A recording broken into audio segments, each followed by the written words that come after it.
প্রথমে একটা বাটিতে বেশ কিছুটা পরিমাণ টক দই নিয়ে এতে দেবো হলুদ গুঁড়ো, লঙ্কা গুঁড়ো, ধনে গুঁড়ো, জিরে গুঁড়ো আর নুন দিয়ে খুব ভালো করে মিশিয়ে নিয়ে রেখে দিতে হবে। এবার পনিরগুলোকে টুকরো টুকরো করে কেটে ওর মধ্যেও হলুদ গুঁড়ো, লঙ্কা গুঁড়ো, নুন দিয়ে খুব ভালো করে মেখে নিয়ে 2 মিনিটের মতো রেখে দিতে হবে। আর এদিকে একটু পেঁয়াজ বড় সাইজে কেটে নিয়েছি, ওগুলো পেস্ট করব। তেল গরম হয়ে গেলে কিন্তু পনিরগুলোকে ভাজতে দিয়ে দিতে হবে।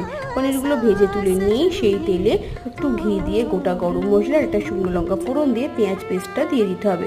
খুব ভালো করে নাড়াচাড়া করে এবার দিয়ে দেবো আদা রসুনের পেস্ট। এরপর খুব ভালো করে কষিয়ে নেওয়ার পর যে মশলাটা করে রেখেছিলাম সেটা দিয়ে দেবো। আর মশলাগুলো বাটিতে কিন্তু একটু জল ঢেলে রেখে দেবো, সেটা পরে অ্যাড করব।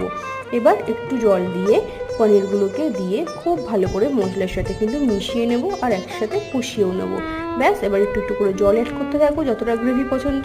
আর এবার ঢেকে রেখে দিতে হবে 5 থেকে 7 মিনিট। ঢাকনা খুলে চিনি আর কাসুরি মেথি দিয়ে দিলে টেস্টি টেস্টি পনির